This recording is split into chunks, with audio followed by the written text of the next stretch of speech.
Hello everyone. Today I'm going to solve a linear programming problem. Hello, my name is Francisci and Erlina Arcala from COC BSR 104. Now, first thing we need to do is to understand itong i-subton ang problem. Gingon siya nga, you and your partner own a cafe that serves two types of drinks, red drink and a green drink. How many cups of each drink should be sold to minimize cost while still meeting the daily requirements? Right, here's mo niya nga ang table. So first thing when I ano siya diri na there are two drinks, a red drink and a green drink. So our goal is to find how many cups of each drink should be sold so that we meet the daily nutrition requirements at the lowest possible cost, right? So first, let's define our variables here. Let x be the number of cups of red drink and let y be the number of cups of green drink. Now let's look at the nutrition information. It says that each cup of both drinks gives 60 calories but differ in vitamins and cost, right? So we must meet three requirements: at least 300 calories, at least 36 units of vitamin A, and at least 90 units of vitamin B, right? So now let's translate this into inequalities. So for calories, we have the ang x to, which is si red drink na 60, right? So 60 ang atong x and si y 60 gyapon kaya ang green drink, right? Then greater than or equal to 300. Ang 300 kay nakuha to siya sa minimum requirement, right? Now to solve this, bisa nawala ko ano yung sakit ko. To solve this, we need to find the common factor, right? So the common factor here is 60. 60 itong common factor, so we need to divide this numbers into 60.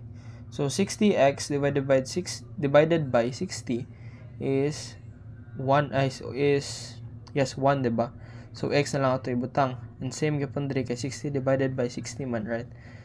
And then si 300 divided by na to by 60 is equals to 5. So mo ni ato ang kuan sa calories, ato ang sorry.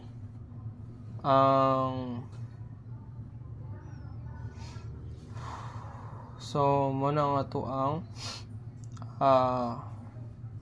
inequality. Inequalities. That is our inequalities. Now for vitamin A, we have 6x plus 12y is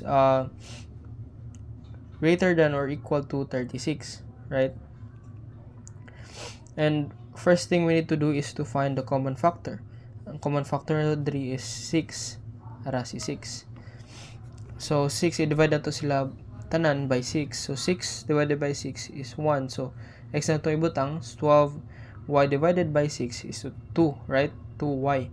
And 36 divided by 6 is 6. So this is for our vitamin A. And for our vitamin B, we have 30 here. 30. Atong red drink, 30. And ang ato ang green drink, which is 10. So, ang common factor na to diri is si 10. Right? Si 10. Now, we need to divide ni sila tanan by 10. 30x divided by 10 is 3, right? 3x. 10 divided by 10 is 1, so 1 na lang ito ibutang. And 90 divided by 10 is 9. Mo niya to ang kuan sa vitamin B. So now, nakita naman na to ang atong inequalities. Translate naman to into inequalities. We have our objective na. Atong objective is to minimize the cost. So giingon dito nga ang red drink nag-cost siya 15 pesos, right? 15 pesos. Na ang green drink nag-cost siya og 18.50 pesos. Now, mo niya tong cost ron. Cost function. Cost function na to si 15x plus 18.y mo na tong objective to minimize that cost. Now, we need to solve, next step is we need to solve our inequality into an equation para makuha na to ang later sa intersection points. Now, ang ato lang mga kuan, like, pareha tong greater than or equal to is mo na to equals. Alright, mo na siya ang pagkuhan sa inequality into an equation. So, now, we need to solve our equation pairs to find intersection points. 3 na ta. So, we need to solve first this equation into the second equation, and then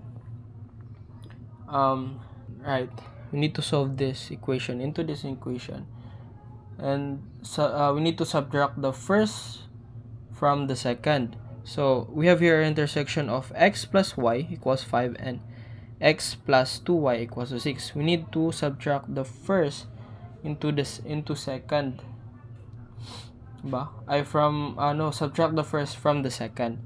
So here, tara, ito i-subtract siya si x plus 2y minus x plus y equals 6 minus 5 na, di ba?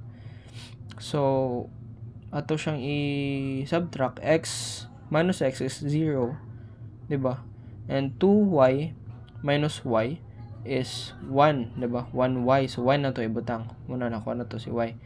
And then 6 minus 5 equals to 1. So muna itong y karon sa intersection. And then ang x na to i-plug in ra to si 1 sa first nga equation. So x plus, atong first equation diba kay x plus 1 equals to 5. So i-plug in ra to si 1. 6x plus y equals to 5. Now i-plug in na to si 1. So x plus 1 muna itong y equals to 5. So ato na siyang i-substitute para makuha na to si x. So substitute na to ni 1, ni 5. So 1, so ang atong karon x equals to 5 minus 1, na 1 siya kay gan siya sa positive, pag substitute na to himo siya negative. So x 5 minus 1 is 4. So mo na itong x karon. So this is our 4, x ato is 4 and 1 atong y. Sunod nga this equation na pod kaning duha, si x plus y equals to 5 and 3x plus y equals to 9. So we need to solve for that. Now the intersection of x plus y equals to 5 and 3x plus y equals to 9. So kung nagyan po na to, subtract the first from the second. Subtract to 3x